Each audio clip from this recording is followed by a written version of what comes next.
El enunciado dice lo siguiente: se realizaron los ensayos de vacío y de cortocircuito sobre un transformador y me dan de dato la potencia nominal, la tensión de alta y la tensión de baja. Y me dan también de dato todos los valores que fueron arrojados por los instrumentos cuando se realizaron tanto el ensayo de vacío como el ensayo de cortocircuito. Me piden tres cosas. Primero, hallar los parámetros del circuito equivalente referidos al lado de baja tensión del modelo del transformador monofásico real, calcular el rendimiento para un cierto estado de carga, y también me pide calcular el rendimiento máximo del transformador para otro cierto estado de carga.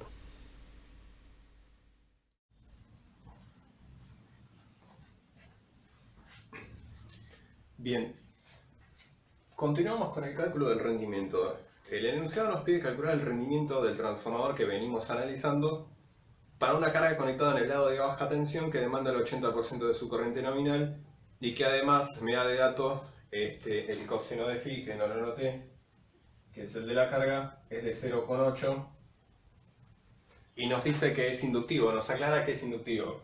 Primero, repasamos cuando nosotros teníamos una carga resistiva inductiva y lo conectábamos en el lado secundario o en el lado de baja tensión del transformador. De la primera parte del curso sabíamos que como tenemos una carga resistiva inductiva, entonces la tensión tiene que estar adelantando la corriente. Partiendo de esa premisa para poder trazar el diagrama fasorial, consideramos entonces que estamos analizando esta carga, sí que tiene una parte resistiva y una parte inductiva. Podemos trazar el diagrama fasorial. Obviamente debería de estar en fase, la caída en la parte resistiva pura debería de estar en fase, ¿sí? Esta caída de tensión en fase con la corriente, y a 90 grados, debería estar la parte puramente inductiva. ¿Sí? Si yo termino de trazar el fasorial, lo que me quedaría sería la tensión de vacío o la tensión nominal del lado secundario del transformador.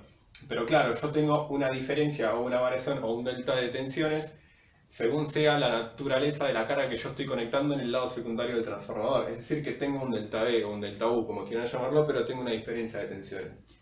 Esto sería de manera gráfica.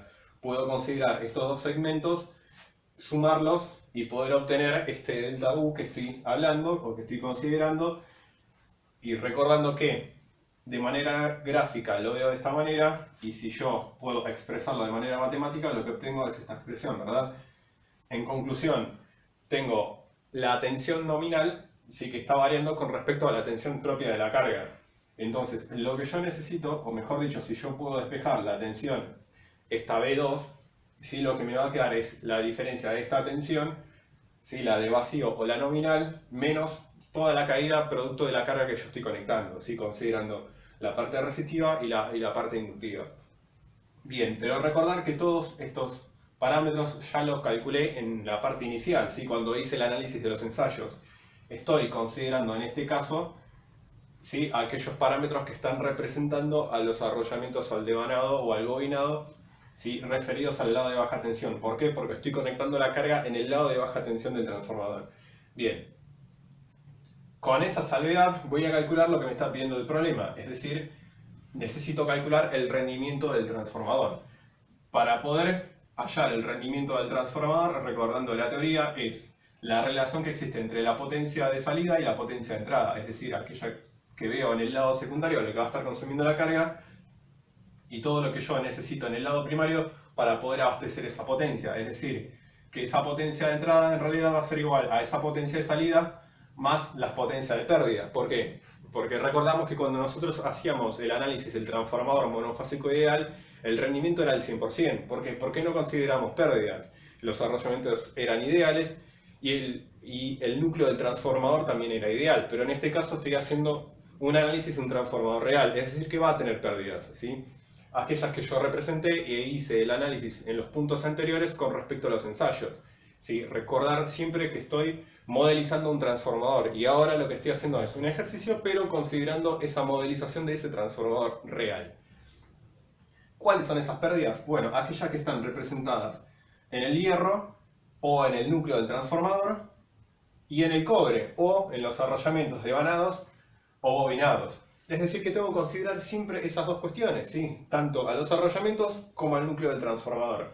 Uno, haciendo hincapié en el material ferromagnético, es decir, en el hierro, ¿sí? para poder hablar sobre el núcleo del transformador y las pérdidas en el cobre o en el cobre para hablar de los arrollamientos o de los bobinados.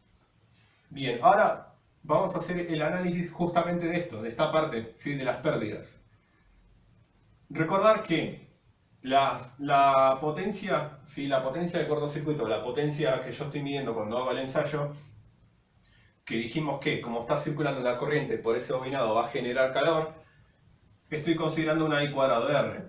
Ahora bien, cuando hacía el ensayo había dicho que lo tengo que efectuar a corriente nominal, pero en este caso yo estoy teniendo, según me dice el problema, que la carga que estoy conectando en el lado secundario o en el lado de baja tensión del transformador demanda un 80% de la corriente nominal, con lo cual puedo concluir que ese dato del ensayo no me sirve. ¿Por qué? Porque cuando hice el ensayo lo efectué a corriente nominal. Ahora me están dando otra condición de corriente, es decir, que yo tengo que volver a calcular cuál es la potencia, ¿sí? Y a su vez considerarla como pérdidas en el cobre en ese estado de carga. Bien, una vez que yo puedo hallar el valor que tengo de pérdidas en el cobre, lo puedo, quiero decir, ya lo tengo calculado, lo puedo volcar para poder calcular el rendimiento. Ahora bien, por otro lado tengo las pérdidas en el hierro, pero las pérdidas en el hierro no dependen de la corriente 2, ¿sí? Habíamos dicho que dependía de la tensión nominal. En tal caso, las pérdidas en el hierro dependen de la corriente de vacío. Entonces, el dato que me habían dado en el análisis del ensayo de vacío lo puedo considerar, ¿sí? ¿Dónde lo tengo anotado? Acá. Este valor, esta magnitud, sí la considero. ¿Por qué? Porque no depende de la corriente, ¿sí? De la corriente I2 o de la corriente nominal. Depende de la corriente de vacío. Entonces, no dependen de I2, considero ese dato que me dieron en el ensayo de vacío. Bien. Como dije anteriormente, vamos a ordenar y vamos a ver qué es lo que tenemos de datos, qué es lo que nos falta y cómo proceder según nuestra experiencia en la vida o lo que aprendimos acá. Bien. B2 lo tengo de datos, ¿sí? Este dato es característica de chapa del transformador. I2 la puedo calcular. I2 de hecho lo tengo que calcular. ¿Por qué? Porque no es la corriente nominal. Entonces I2 es lo que tengo que calcular. ¿Sí? Y el coseno de phi, que en realidad ya es dato. Bien, entonces vamos a calcular cuál es el valor primero de la corriente. Entonces vamos a poner 1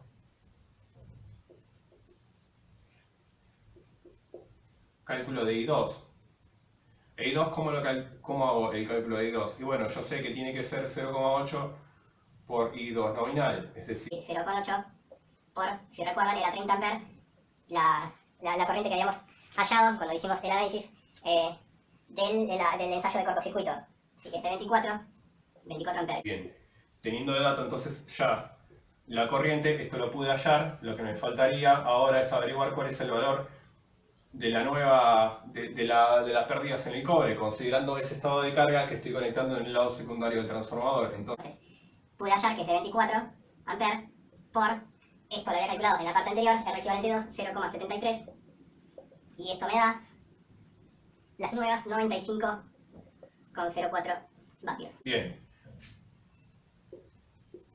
Volviendo a lo que es la expresión matemática para poder determinar el rendimiento del transformador, entonces ya tengo de datos,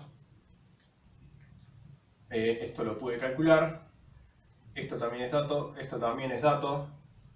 Lo que me faltaría sería la tensión B2, perdón, la tensión B2 no es la de la nominal, sino la que tengo que volver a calcular. ¿Por qué? Porque yo voy a tener una caída de tensión que sale de acá. Sí, eso es un error más que grave el que acabo de decir, pero bueno, entonces puedo, segundo, realizar el cálculo de la tensión 2. Sí, esta en realidad es la que tengo que calcular, pero la puedo calcular. ¿Por qué? Ahora sí, eso es lo que quería decir. Esto sí es dato, esto lo pude hallar recién, y estos datos, y esto depende de la carga que también es dato. Sí, en tal caso, vamos a ponerlo acá con un apartado chiquito, ponerlo acá, auxiliar. que phi va a ser igual al arco coseno de 0,8, que phi es igual a 36,86 grados. Bien, entonces ahora sí puedo calcular la tensión 2, que es igual, entonces directamente pongo 500 menos, considerando esta expresión que tengo aquí, 24 por x equivalente 2, 0,165 por el coseno de 36,86, ¿sí? Menos x equivalente 2, 0,73 por el seno de 36,86. Bien, teniendo los dos valores, ya puedo hallar el nuevo valor de la tensión, mejor dicho, el valor de la tensión B2, que es lo que estoy necesitando para poder colocarlo en la expresión que determina el rendimiento del transformador, y eso me da como resultado, donde lo tengo por acá, B2, la nueva tensión tiene que ser igual, o esta tensión, 486,32, ¿sí? De magnitud de tensión. Bien. Entonces ya tengo todos los datos. ¿Por qué? Porque esto lo pude calcular, la corriente lo pude calcular, y el coseno de phi, ¿sí? Que es el coseno de phi, que es ese dato de la carga, si me están dando como condición un estado de carga, puedo calcular entonces por último el rendimiento del transformador. Vamos a poner cálculo del rendimiento, entonces me va a quedar directamente, pongo las magnitudes, 486,32 por I2, que es 24, por 0,8 sobre 486,32 por 24 por 0,8 más 135 más 95,04, y el rendimiento da en el orden del 97%, o por lo menos eso me da a mí de valor del rendimiento. Entonces pude hallar, sí, el valor del rendimiento, que es lo que me pedía el ejercicio. Recordando los pasos, tengo de datos esto que calculé, ¿sí? Los parámetros que representan al núcleo del transformador, que lo pude calcular en el ensayo de los arrollamientos que lo pude calcular en el ensayo de cortocircuito anteriormente, el estado de carga, que es de datos, ¿sí? Que es condición del ejercicio, que es una carga resistiva e inductiva. Dije que las pérdidas en el hierro, aquellas que representan al núcleo del transformador, es independiente de la corriente que está circulando en el lado secundario del transformador. Esto que es la característica de chapa, que lo necesito para poder calcular la tensión, ¿sí? B2, y la corriente nominal. ¿Por qué? Porque me están diciendo que tiene que ser del orden del 80% de esa corriente, ¿sí?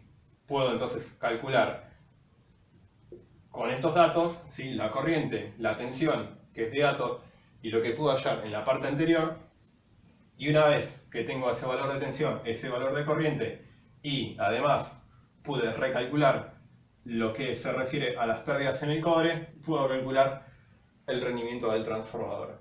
Nos quedaría calcular el rendimiento máximo, que es el último inciso que nos pide el ejercicio.